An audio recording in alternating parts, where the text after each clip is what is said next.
Hello and welcome to our 13 online lecture of General Science of class 8th. As you already know that the name of this is chapter number 3rd, element in a man and environment. In this lecture, student will be learn about the metal and non-metals, conduction of heat, conduction of electricity, properties of hardness, and trends in periods of elements. First of all जीअं अचूं था metal खे define कयूं, पंहिंजी class से start कयूं। Metal जीअं पंहिंजे साम्हूं जेका डेफिनेशन लिखियलु आहे, the metal is any of element which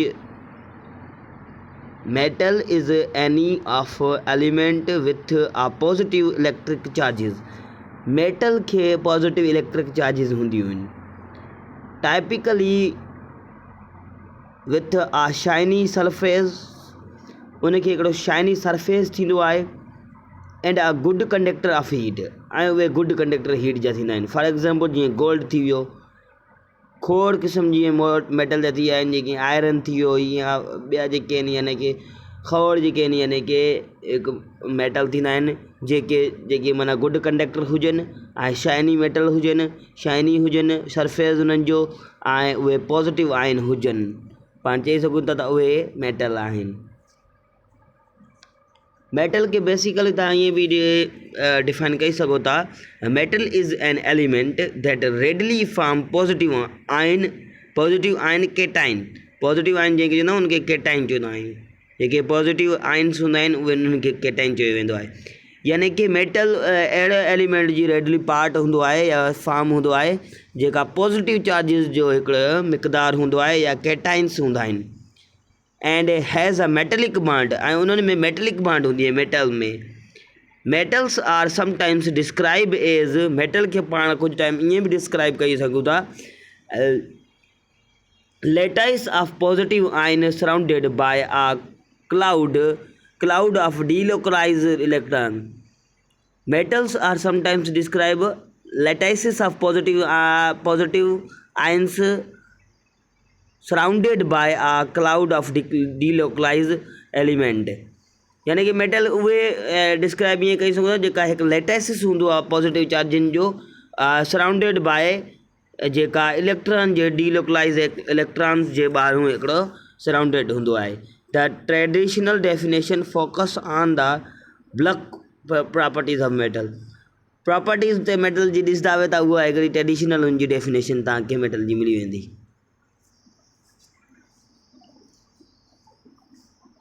now non metals, non metal जेका आहे तव्हांखे ॿुधाईंदा हलूं त non metals are the element which form a negative ions.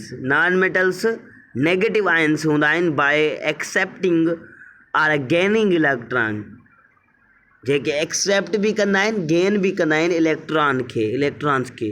Non metal usually have 4, 5, 6, 7 electron in their outer most shell. Outer most shell जेका थींदो आहे atom जो, जेका ॿाहिरियों जेका शेल थींदो आहे एटम जो, यानी कि उन में नॉन मेटल्स जेके पाण सुञाणे सघूं था, जंहिं यानी कि आउटर मोस्ट इलेक्ट्रॉन हुजनि जंहिंमें 4, 5, 6, 7 आउटर मोस्ट जेका शेल्स में जंहिंमें 4, 5, 6, 7 इलेक्ट्रॉन हुजनि उनखे पाण कंसीडर कंदा आहियूं as a non metals. Non metals are those which is lack all the metallic attributes हूंदा आहिनि, यानी कि उहे नॉन मेटल जेके आहिनि लैक टू मेटेलिक हूंदा आहिनि। दे आर गुड इंसुलेटर हूंदा आहिनि, छाकाणि त उहे हीट खे कंडक्ट न कंदा आहिनि। इंसुलेटर उनखे चइबो आहे जेको हीट खे कंडक्ट न करे। जीअं मेटल हुयो त मेटल जेका आहे हीट खे कंडक्ट करे पियो, त हिन जे करे उहो इंसुलेटर न आहे। हाणे हिते जेका आहे नॉन मेटल जेका आहे हिकिड़ा गुड जेके आहिनि इंसुलेटर्स हूंदा आहिनि, छाकाणि त उन मां हीट गुज़रजी न थी सघे, इन जे करे उनखे हिकिड़ो गुड इंसुलेटर्स चई सघूं था नॉन मेटल खे, एंड हीट जो बि ऐं इलेक्ट्रिसिटी जो बि हूंदो आहे। They are mostly gaseous and sometimes liquid. उहो खो टाइम ते यानी घणे टाइम ते उहे गैसियस हूंदा आहिनि, गैसियस हूंदा आहिनि, पर कुझु टाइम ते लिक्विड बि हूंदा आहिनि मेटल। तव्हांखे जेकॾहिं उन जी अपीरेंस ॾिसणी हुजे यानी कि मेटल्स एंड नॉन मेटल्स जी, metals are can almost always distinguished by from the other substance, you know। तव्हांखे हाणे जेकॾहिं हिकिड़ी शइ खे डिफाइन करे तव्हां सम्झी वेंदा आहियो त द लस्टर्स ऑफ मेटल छा हूंदा आहिनि, लस्टर्स हूंदा आहिनि। लस्टर्स छा हूंदा आहिनि, चमकदार हूंदा आहिनि।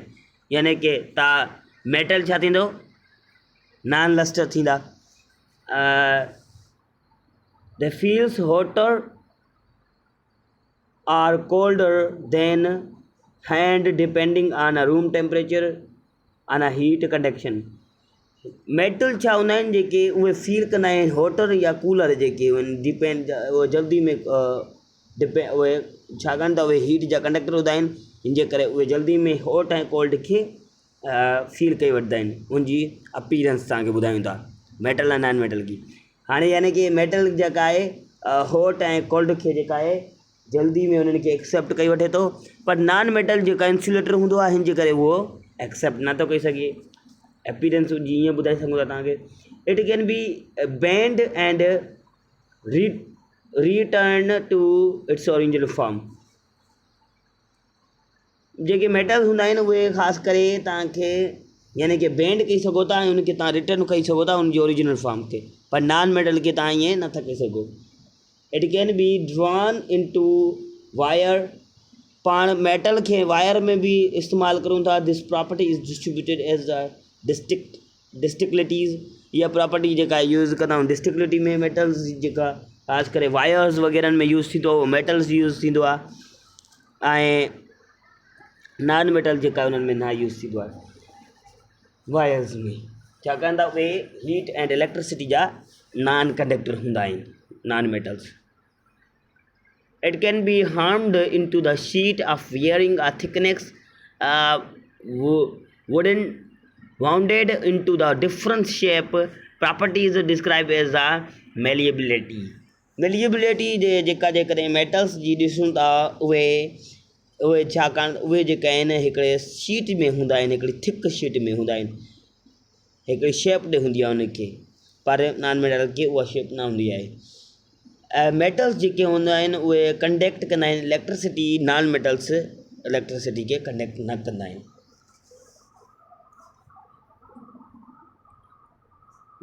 नेक्स्ट टॉपिक अची वियो आहे पंहिंजो conduction of heat. Conduction of heat जो 2 एग्जाम्पल तव्हांखे पिक्चर में शो कराए थो, तव्हां ॾिसी सघो था त पिक्चर में इहे both are the 2 conduction of heat. Conduction खे पाण ईअं डिफाइन कंदासीं, conduction of heat occurs when molecules increase in temperature. Conduction जेका हिकिड़ी अकर थींदी आहे यानी कि हिकिड़ी उहा मॉलिक्यूल्स जेका इंक्रीज़ थींदा आहिनि उन्हनि जा इन टेम्परेचर में जॾहिं मॉलिक्यूल्स इंक्रीज़ थींदा आहिनि त हिकिड़ो कंडक्शन हिकिड़ो प्रोसेस थींदो आहे। यानी कि जॾहिं बि तव्हां ॾिसो जॾहिं का शइ इंक्रीमेंट थिए कंहिंजी मॉलिक्यूल्स जी हीट जे मॉलिक्यूल जी इंक्रीमेंट थिए, तव्हां सम्झी सघो था उन में कंडक्शन ऑफ हीट थिए थी। They vibrate and vibrations and movement pass the heat energy to the surrounding molecules. उहे जेके आहिनि वाइब्रेट कंदा आहिनि ऐं ज़ाहिर ॻाल्हि आहे जेके कंडक्शन ऑफ हीट जेके थींदी आहे उहा वाइब्रेशन मोशन जे करे थींदी आहे। ऐं हीट एनर्जी जेका आहे जीअं तव्हां ख़बर ॿुधायोसीं त मूवमेंट ऑफ पास हूंदो आहे, हिकु वाइब्रेशन मोशन हूंदी आहे कंडक्शन में। कंडक्शन जेका थींदी आहे वाइब्रेशन मोशन जे करे थींदी आहे, उन्हनि में वाइब्रेशन मोशन जे करे उहे पास थींदा आहिनि, मूवमेंट पास थींदा आहिनि of the heat energy to the surrounding molecule. उहे हीट एनर्जी खां सराउंडिंग मॉलिक्यूल ताईं उहे मूवमेंट कंदा रहंदा आहिनि। Some example of conduction of heat are accidentally touching a hot pot जेका आहे हिकिड़ो कंडक्शन ऑफ हीट आहे। एग्जाम्पल जेका तव्हांखे ॿुधायूं था conduction of heat are accordingly touching hot pot जेका तव्हां घर में यूज़ कयो था या जेका आहे कंडक्शन ऑफ हीट हूंदो आहे आर द इनखे तव्हां or when a heating pad is applied to you directly and warm your muscles जेकॾहिं कोई हिकिड़ो अहिड़ो हीट वारो कोई गरम जेका मालिक्यूल जेका पेड हुजे उहो तव्हांजे कंहिं बि जिस्म जे मसल्स ते लॻायो वञे त तव्हांखे हिकिड़ी वार्मनेस उते डायरेक्टली तव्हांखे महसूसु थी वेंदी उहा वार्मनेस तव्हां उते कंडक्शन ऑफ हीट तव्हां महसूसु कई उन जे ज़रिए यानी कि तव्हांखे ख़बर पवंदी त कंडक्शन जेका हीट जी थींदी आहे उहा वाइब्रेशन मोशन जे करे थी ऐं उनजा मालिक्यूल्स जेके आहिनि पास थिया विद द वाइब्रेशन मोशन जे करे सराउंडिंग मालिक्यूल्स जेके हूंदा आहिनि माना कंडक्शन ऑफ हीट जेका हूंदो आहे ख़ासि करे take by a carbon rod from a dry cell and metal rod some thickness and hold them together, one between them a thumb or finger placed to end flame tip मन तव्हां जेका conduction जेका heat हूंदी आहे conductivity जेका heat जी हूंदी आहे उहो जेका आहे तव्हांखे हिकु ड्राई सेल जी जेका कार्बन रोड थींदी आहे उन जी ड्राई सेलनि में या थिकनेस जे करे वधीक थींदी आहे नेक्स्ट टॉपिक आहे पंहिंजो कंडक्शन ऑफ इलेक्ट्रिसिटी जो कंडक्शन कीअं थींदो आहे त conduction is the transfer from energy in the form of heat or electricity from one atom to another atom इहा वरी जेका कंडक्शन ऑफ इलेक्ट्रिसिटी थींदो आहे यानी कि उहो हिकिड़े एटम खां उन जो एनर्जी जा मालिक्यूल जेके यानी कि एनर्जी जेका ट्रांसफर थींदी आहे उहा one molecule to another molecule जी फॉर्म में मूवमेंट कंदा आहिनि with an object directly contact conduction of heat occurs when molecules increase in temperature conduction जीअं पाण कंडक्शन ऑफ हीट में पढ़ूं पिया त इहा बि उन वांगुरु आहे त जीअं इलेक्ट्रिसिटी जी वांगुरु जीअं माना उनजे मालिक्यूल्स में जेका हिकिड़ी अकर थिए पई टेम्परेचर जीअं वधायूं पिया त उनजी मालिक्यूल्स जेका आहे बि इनक्रीज़ थियनि पिया they vibrate and vibration movement pass through the heat energy to surrounding molecules in में बि पाण चई सघूं था त पाण इहे जेका आहे हीट जा उहे हूंदा आहिनि वधीक तव्हांखे ईअं डिफाइन कंदासीं conduction of electricity use conductivity appearance to test of the electrical conductivity जेका थींदा आहिनि जेके इलेक्ट्रॉन्स जी यानी मूवमेंट हुजे जिथे हिते तव्हांखे इहो थोरो सेम अची वियो आहे तव्हां इन में थोरो तव्हांखे डिफरेंस नथो लॻे पियो जीअं तव्हां conduction of heat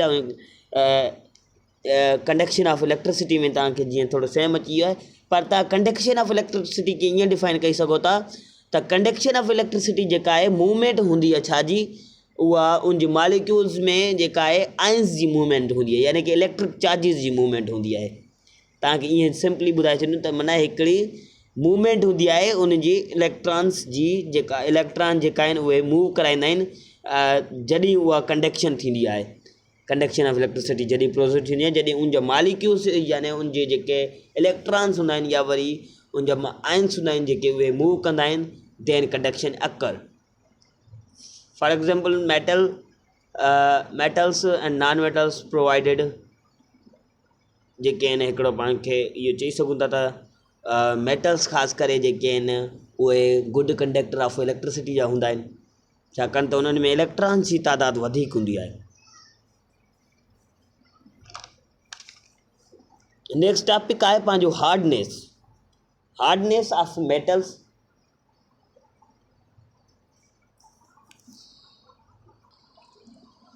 hardness may be broadly defined as the resistance to permanent surface and indentations or penetrations hardness depend कंदो आहे रेज़िस्टेंस ते यानी कि हिकिड़ी जंहिंजी रेज़िस्टेंस परमानेंट सरफेस जी जेका ज़्यादा हुजे ऐं पेनिट्रेशन माना उन में जेका पेनिट्रेट थियण जो पावर ज़्यादा हुजे। पेनिट्रेट माना का शइ जेका आहे जीअं तव्हां नील जेका आहे भित में या वरी वाज़ में हयो था त तव्हां पेनिट्रेट कयो था, यानी ईअं तव्हां सम्झी सघो था तव्हां जेका पेनिट्रेशन जी जो पावर ज़्यादा हुजे उन में या वरी रेजिस्टेंस परमानेंट सरफेस पेनिट्रेशन हुजे। Hardness is there for a measure, hardness के पाण ईअं भी मेजर कई सघूं था। Hardness there for a measurement of resistance to plastic deformations and is measured as force per unit area of indentation।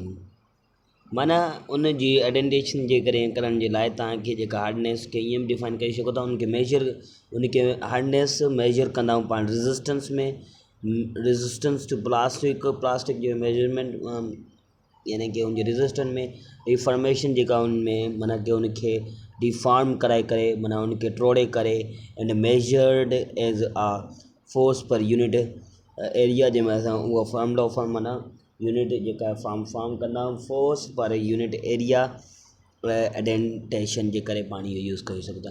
Hardness माना का शइ जी सख़्तनेस केतिरी हूंदी आहे, को मटेरियल का केतिरो लूज़ हूंदो आहे। जीअं मेटल्स जेके हूंदा आहिनि उहे सॼा हार्ड हूंदा आहिनि, हार्डनेस हूंदी आहे उन्हनि में, ऐं नॉन मेटल्स हूंदा आहिनि जेके उहे उन्हनि में हार्डनेस एतिरी न हूंदी आहे।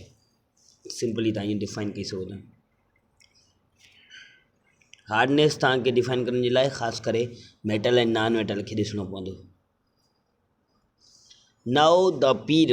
नाउ हाणे जेका पाण पढ़ंदासीं trends in a property of element. Trends in property of elements जेके आहिनि इहो तव्हांखे लाज़मी the major periodic trends include the electromagnetivity. घणे जेके आहिनि मेजर जेके पीरियडिक एलिमेंट्स हूंदा आहिनि उन्हनि में इलेक्ट्रोनेगेटिविटी ॾिसी वेंदी आहे, आयोनाइज़ेशन एनर्जी ॾिसी वेंदी आहे। पाण उन में ॾिसंदा आहियूं मेजर पीरियडिक टेबल में टेंड कंदा आहियूं ख़ासि करे इलेक्ट्रोनेगेटिविटी, आयोनाइज़ेशन एनर्जी जो, electron affinity, atomic radius, melting point, metallic character, periodic trends, pperiodic tense arising from the arrangement from the period table provides the chemist with valuable tools to quick predict an element property। यानी कि तव्हां जेके आहिनि जेका element जेका property आहे उहा तव्हां ख़ासि करे उन जे ज़ाहिर के जेका मेजर जेके पीरियडिक टेंस हूंदा आहिनि, जीअं इलेक्ट्रोनेगेटिविटी तव्हांखे ॿुधाए वेंदी अॻिले नेक्स्ट जेका आहे तव्हांजी जेका यानी कि तव्हां जेका नेक्स्ट जी क्लासिस में जेका तव्हांखे पढ़ंदा हुए नेक्स्ट अॻियूं वञी करे उन में इलेक्ट्रोनेगेटिविटी जेका हूंदी उन माना हिते तव्हांखे सिर्फ़ु तव्हांखे लफ़्ज़ तव्हांखे ॿुधायूं था, तव्हां डिफाइन नथा करूं।